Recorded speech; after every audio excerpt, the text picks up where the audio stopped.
I want to start off by saying I was 100% a skeptic and always had doubts about the paranormal. A roommate had always told me she thought our apartment was haunted because she heard weird sounds and felt like something was watching her when she was home alone. She was into crystals and all that supernatural folktale stuff, but I wasn't, so I always told her she's overreacting and it's just all in her head. But one time I was in my apartment alone and was woken up around 7:30 in the morning to my roommate's cats playing in the hallway. I closed my eyes to fall back asleep, and a few minutes later I heard a super loud bang. It sounded like it was right outside my door. It sounded like someone dropped a 10-pound bowling ball or something, but there was only a single bang, which I thought was weird. Everything went eerily silent after, so I got up and checked the hallway and there was nothing there. Then I checked every single room in the apartment and there was absolutely nothing anywhere on the floor that was knocked over that could have made that loud of a bang. We lived on the very top floor and have heard our downstairs neighbors slam doors and have loud parties and even bang on the walls, but it always sounded obviously muffled since it was coming from their apartment and not ours.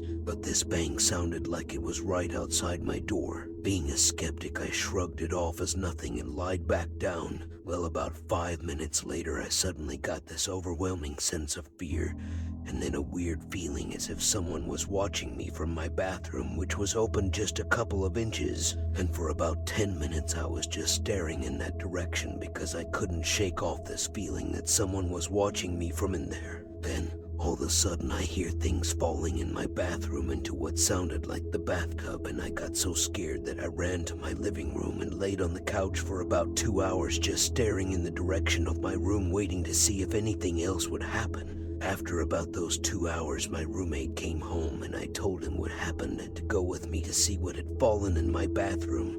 My tongue scraper that was inside my shower caddy had fallen all the way outside of the tub, but my toothbrush that was in that same caddy somehow did not fall out, and my razor that was sitting in a different caddy had fallen to the middle of the tub. I tried many times in many different ways to recreate how those things fell on their own, like banging on my shower walls and making big gusts of wind by swinging the bathroom door open and closed, but I could never get anything to even move at all. A couple of months after that, a hair comb fell from a shelf that was above my toilet, and I don't know how because I always put it there and it had never fallen before. Then about 2 months after that, one of my roommates moved out and her room was next to mine. A couple days after she left, the maintenance people came to fix a couple things in the kitchen. The noise had woken me up, so I just laid there basically on my phone until they left.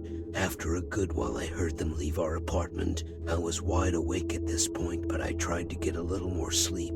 I was tossing and turning for a bit and was still wide awake when all of a sudden I heard my roommate's door slam. I was confused because I thought maintenance had left, so I got up to see if they were still inside and doing something else in the empty room, but no one was in the apartment except for me. The cats were across the apartment and there's no AC blowing anywhere near the door, so I don't know what could have caused that door to slam like that. Sometimes I would suddenly get a feeling like someone was watching me. I got used to that feeling after a while and would jokingly say, "Welcome back to the ghost." Well, about a month before my lease was up, I was sleeping and was suddenly jolted up around 5 or 6 in the morning. I looked around my room and turned to my other side to fall back asleep, and like a minute later, my laptop that had been sitting on my chair for a couple days with no problems suddenly fell off a couple feet from the chair. I was creeped out and thought to myself, did that really just happen? But I was so used to all the weird things that would go on that I just sighed and went back to sleep. Up until I moved out, I continued to get those feelings like someone was watching me all of a sudden, but nothing else really happened. After living in that apartment, I now believe there is some truth to the paranormal.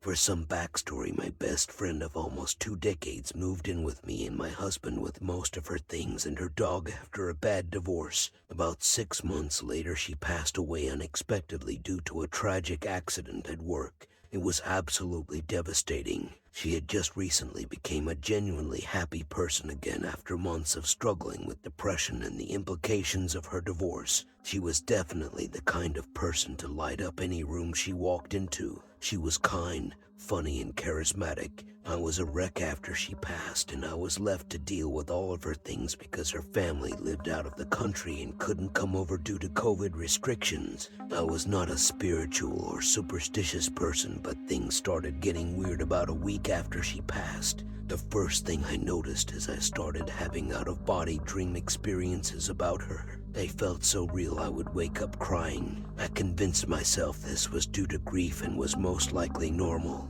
After about a month, I started to be jolted awake around 2 or 3 in the morning, and I swear to God I would hear footsteps down the hall by her bedroom, and it sounded like her door would open and close. I have 2 very well-trained border collies who sleep in the bed with me, and sometimes they would freak out and start barking and look around the room like somebody was there, and they would even go to the door and whine, which is incredibly out of character for them.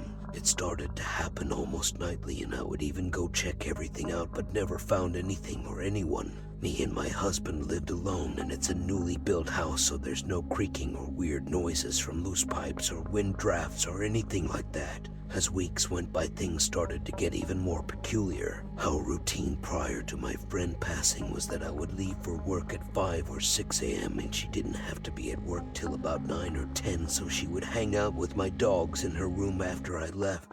After she passed away, I literally shut her bedroom door and never opened it because it was too painful to look inside. When I would leave for work, I would leave my dogs free to roam around the house like usual. Well, a couple of times when I would return home, my dogs didn't greet me and there would be no sign of them anywhere. I would look everywhere for them only to realize they were in her room and the door would be shut. I would open the door and investigate every logical explanation, like the AC pushing it open and shutting it, but nothing made sense. There is no way my dogs could have opened the door and closed it. I've lived here for a couple of years and nothing like that ever happened, and I never noticed doors opening and closing on their own. I still didn't really believe in the paranormal until this next occurrence. One time I figured it would be a good idea to lock her bedroom door and put a chair in front of it for the off chance that my dogs were actually smart enough to open and close it.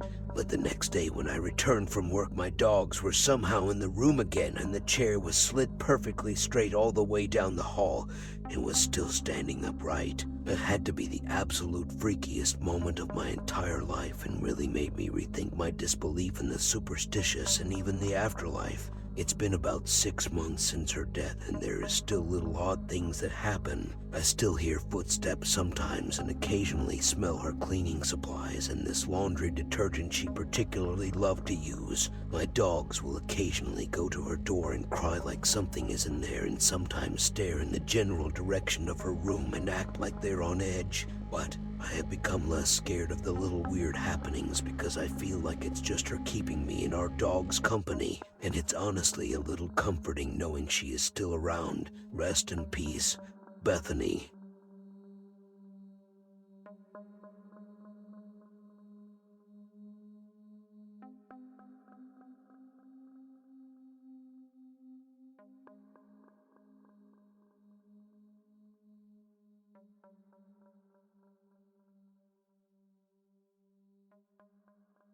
I never believed in ghost or spirituality growing up because my parents believed in science over religion, so I hardly gave any thought to the supernatural even in my college-age days. Well, back in early 2010, I used to be a full-time key holder and part-time store worker for a smoothie shop in a suburb of Phoenix, Arizona. It was inside a strip mall that I later found out was built back in the 70s. About 2 to 3 weeks, and I started to sometimes get this weird feeling when I was in the food prepping area in the back of the store. It was a cooling and tingling sensation on the back of my neck and shoulders, as if my body was sensing that something was behind me, but when I would look, there was never anything there. Our store's back door opened up to an L-shaped hallway that was pretty long and looked super creepy, and I would have to walk through it to take out the trash in the back alley of the building. This hallway was always super quiet unless another store had their back door propped open. Then you can sometimes faintly hear what's going on in that store, but every time a door would close, it would echo pretty good throughout the entire hallway. I often got the eeriest feeling while walking down this hallway, but I always told myself my mind is overreacting just because how creepy the hallway looked. Fast forward about another 2 or 3 weeks and I was in the back office finishing up paperwork from the work week, and at this point it was around 9:30 p.m. and all of the stores closed in this building at 9. I was there at my desk and I heard what sounded like someone shaking the back door for a good 5 seconds as if they were trying to open it. I thought maybe someone from another store got confused and thought our back door was theirs, so I immediately got up to help, but when I opened the door there was nobody in the hallway. I was shocked because there's no way someone could have walked to their door in the short amount of time it took me to get up from my desk and open the back door. Fast forward about a month, and this is when I really started to think something weird was going on. This one morning I had to open up the store with another employee, and when we walked behind the front counter there was a glass jar laying in the middle of the floor that somehow fell from the counter. That jar was sitting next to a few other glass jars of other smoothie ingredients, but those had not moved. We both were so confused because there was no way it had fallen on its own. We tried to figure out how it could fall, but everything we tested didn't work. The very next morning we both opened again, and this time another jar had fallen from a different counter and shattered on the floor. At this point we just looked at each other and said, "What the heck is going on here?" Again, we tried to figure out how this could happen, but no matter what we tried we could not get any jar or even anything else to fall. Me and my coworker just couldn't figure out how this could happen, and I told him about the weird feelings I get while in the back of the store and the eerie feelings I sometimes get in the hallway in the night the door was shaking but no one was there. And that's when he told me sometimes he also gets a feeling someone is watching him when he's in the back of the store and sometimes in the hallway while taking out the trash. The owner of this store was a very straightforward, no-nonsense type of person and never really showed a sense of humor or joked about anything, so we called him to tell him what's been happening because we wanted to see if he had any weird experiences. That's when he told us that before he hired key holders to do paperwork and close the stores at night, that he and his wife were the ones that would do it every night. He closed the store I worked at and his wife closed the store across town, and that on more than one occasion he would lock up the store and go home, and in the middle of the night the cops would call him saying that his store alarm is going off and that he needs to come unlock the store so they can check it out. Nothing was ever stolen or misplaced and never any signs of forced entry, but his office door would be back open and sometimes some lights would be back on as well. He always locks his office because he has a little safe in there, and he said in one particular night he closed the store and distinctly remembers locking up his office and closing down the whole store, and a few hours later the cops call him saying his alarm is going off and to go let them in so they can check things out. So he goes and opens the store for the officers, and his office door was back open but nothing was stolen or misplaced. So he locked his office and locked up the whole store again with the cops present, and not even a couple hours later they called saying his alarm is going off again. Him and the officers go back to the store, and when they reached his office the door was once again back open and the lights were back on. Knowing the type of guy he is and the tone of his voice when he told us his story convinced me that he was 100% telling the truth. After what my boss and I experienced at this store, I will say that I am now more open-minded about the paranormal.